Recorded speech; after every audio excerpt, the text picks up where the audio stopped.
Moçang, oyente nang, Chaluna Wall. Nós vamos ter uma reunião com o ministro de Finanças, senhor Jardim.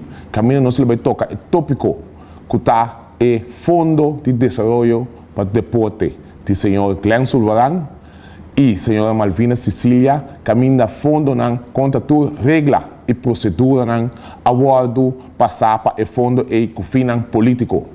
Que consequência está? A consequência está que atualmente Cedreco não tem cena necessário para não poder pagar transporte não. De muito não que estava escola, de qual não salir para não poder Irlanda e também a parte de recreação física. Então é certo que não tem fundo não de outra banda para ganhar, que cena que mestre da destinar para Cedreco cena tem fundação.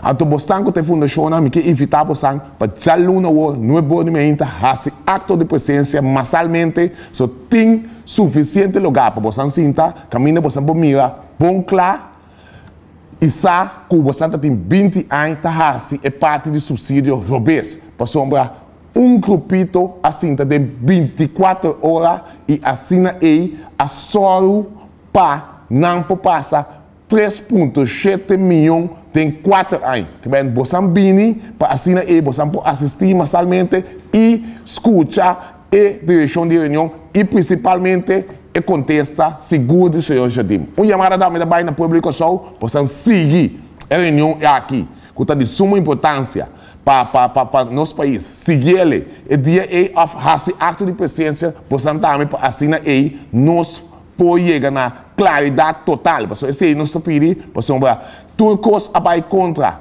e regra não existente, abai contra subsídio, regra fundação tá ganha sem tá para existir, então hora que ela pode pagar com força retroativo, caminho bastante roupa anha acaba tá brincando com subsídio, sim porque é claro que 1001 argumento de cono, então isso aqui não tem 24 horas tá pode reglar para ter senhor Glenn Sullivan contento para o governo não cai.